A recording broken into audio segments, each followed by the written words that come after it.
Hello friends, good morning. কেমন আছো তোমরা সকলে? আশা করি খুব ভালো আছো। Welcome back to my channel beauty Roy চ্যানেলে তোমাদের সকলকে ভালোবাসা আমার তরফ থেকে।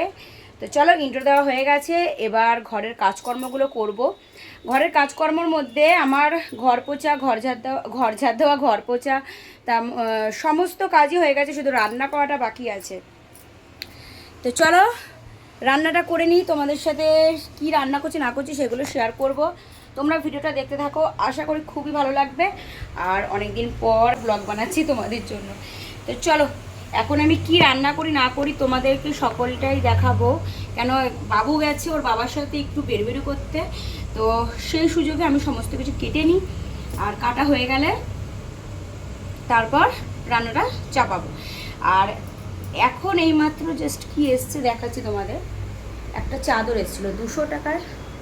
তো এখন আমাদের ঘরের নিচে চাদর এসছে, তো 200 টাকায় দুটো চাদর। তো সেখানে 200 টাকায় দুটো চাদর, আমার তো মানে এরকম চাদর একবারও নিয়েছি। তো এই দেখো চাদরটা তোমাদের দেখিয়ে দিই, 200 টাকার চাদর, খুবই সুন্দর হয়েছে দেখতে, খুব ভালো। তো যাই হোক, তো এরকম চাদর আমি নিয়েছি, জানো তো, আগেও নিয়েছি, রেড কালারের ছিল। কিন্তু সেই চাদরটা আমি নিজে ইস্তাদি করে কাটতে গেছি, এবারে দুটো একসাথেই জয়েন্ট করে আমি কেটেছি। আর মাপটা গন্ডগোল হয়েছে, মাপ যেহেতু ছিল না। তো এই দেখো, এই বেডটার কথা বলছি। তো সেখানে কি বলতো, এরকম চাদর নেওয়া মনে হচ্ছে লস। 200 টাকা মনে হচ্ছে দেখতে, কটনও নয়, ঠিক আছে। আর তার উপর তোমার ছোট পড়ে যায়, তারপরে ফেলানো যায়, ওটা মানে ঘর পোছার ন্যাকড়ার কাজেই লাগে। তাই জন্য ভাবলাম যে চলো, আমার ঘরের চাদর এমনিতেও নেই, তো এসছে যখন যখন এসছে তখন নিয়েই নি। তো এই চাদরটা দেখো নিয়ে নিয়েছি। তো এখন দেখি আমার বরকে বলবো সমান্তরাল করে কেটে কেটে তো সেলাই যদি করা হয় তো খুবই ভালো, আর যদি না করা হয় তাও এমনিও চলবে। তো চলো রান্নাগুলো করে নিই, কী রান্না করব সেটাই এখন দেখার আছে। আর এটা রেখে দিই এখন, এটা এখন এখানে রেখে দিই আপাতত। আর ওখানে বসিয়েছি ডাল, ডাল বসিয়েছি।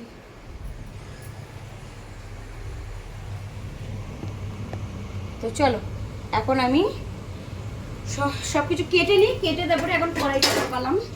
কি রান্না করব, একদম নিরামিষ তো আমাদের এই সোমবারটা না, সরি আমাদের এই শ্রাবণ মাসটা না, একদম পুরো মাস যবে থেকে শ্রাবণ মাসের ফার্স্ট দিন থেকে পড়েছে একদম লাস্ট দিন পর্যন্ত আমাদের নিরামিষই চলছে। তো আমরা নিরামিষই খাবো আর খাচ্ছিও।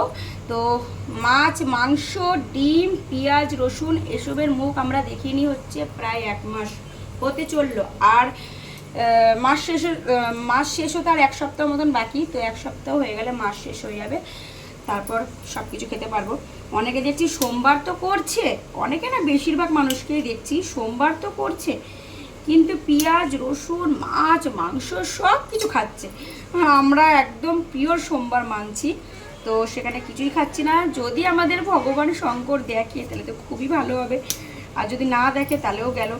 আর তোমরা অনেকেই ভাববে বৌদি এত জোরে জোরে ব্লগ আজকে বানাচ্ছে কেন, কি আজকে আমার ঘরে কেউ নেই, আমি একা আছি, তাই জন্য গাইস ঘরে একা যখন ঘরে থাকা যায় তখন মজাটাই আলাদা। বিশেষ করে ছোট বেবি এটা নেই, হাসিটা এখনও আছে, যায়নি। তো চল তোমাদের সাথে কথা বলতে বলতে কেটে নিলাম, আর কেটে এখন রান্নাটা চাপাবো। পুদলি ভাজা করি আর দেখছি কি করা যায়। এখানে যে সবজি বাজার এত দূরে না বন্ধুরা, তো কিছুই পাওয়া যায় না সত্যি কথা বলতে। পোস্ত আনতে গেছে আমার বর, 2 দিন ধরে পোস্ত খুঁজেছে। পোস্ত আর আমাদের এই সোসাইটিতে আর পোস্ত পাওয়া যায় না, তো তাই জন্য কি করব, পোস্ত তো পাওয়া যায় না, তো এই ফুটলি ভাজা খেয়ে থাকতে হচ্ছে। পোস্তকে এখানে কি বলে জানো, গুজরাটিতে পোস্তকে বলে খসখস। তো খসখস যদি দোকানে গিয়ে বলো খসখস হে, হ্যাঁ হ্যাঁ, আবার যদি জিজ্ঞেস করো খসখস হে, নেই। 4,000 টাকা কিলো পোস্ত, বুঝতে পারলে এখানে। তো কি করে এরা পোস্ত রাখবে। হ্যাঁ, এখানে একটা আমরলি বলে জায়গা আছে, তো সেখানে সব কিছু পাওয়া যায়, কিন্তু অত দূরে কে যাবে বলো তো বন্ধুরা, অত দূরে যাওয়ার সামর্থ্য নেই আর সম্ভবও নয়। তো ডালটা হয়ে গেছে, এখন এগুলো কেটে নিই, ঠিক আছে। তো দেখো কাটছি, দেখো তোমরা কিভাবে কাটছি।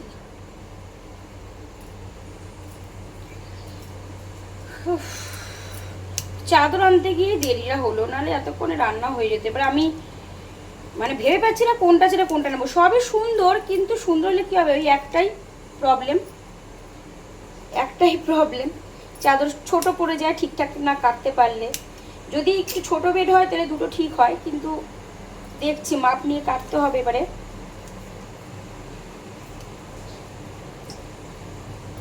তো বন্ধুরা, বেশ কয়েকদিন যাবৎ হলো শরীরের অবস্থা প্রচুর খারাপ। তোমরা অনেকেই আমাকে কমেন্ট করো যে বৌদি তোমাকে এই ভিডিও করতে বলেছিলাম, তুমি নিয়ে এলে না, কেন নিয়ে আসছো না, ভিডিও কেন দিতে পারছো না, ভিডিও কেন করতে পারছো না, লাইভে কেন আসছো না। যেখান থেকে লাইভে আমাদের সবথেকে বড় কথা হচ্ছে ভিডিওর থেকে লাইভেই আমরা বেশি, আমাদের ভিউজটা মোটামুটি হয়, কিন্তু তারপরেও সেখানে আসতে পারছি না। কেন? শরীরের অবস্থা খারাপ। बबीरा अखियां तेरी सावन चले अखियां तेरी सावन चले। কেমন গান? আমার গলায় তো মোটেও ভালো লাগছে না, কেন কি আমার একটু ঠান্ডা লেগেছে, তার মধ্যে ভোকাল প্রবলেম আমার। চলো বন্ধুরা কেটে নিই। তো বন্ধুরা চলো, রান্না যখন করবো তখন একটু ক্লিপ নেবো, তারপর খেতে বসবো তখন ক্লিপ নেবো। এই করে আজকে ব্লগটা কমপ্লিট করবো। কী করবো বলো, কোথাও তো যাওয়ার নেই। চলো দেখতে থাকো ভিডিওটা, আশা করি খুব ভালো লাগবে। তো বন্ধুরা দেখো, এখানে ডাটা সর্ষে দিয়ে করে নিলাম, আর করেছি কুদলি ভাজা। তো ভিডিওটা বন্ধুরা আজকে এখানেই স্টপ করলাম। তো যদি আমার ভিডিও ভালো লাগে থাকে তাহলে অবশ্যই সাবস্ক্রাইব, লাইক, শেয়ার, কমেন্ট করতে ভুলবে না।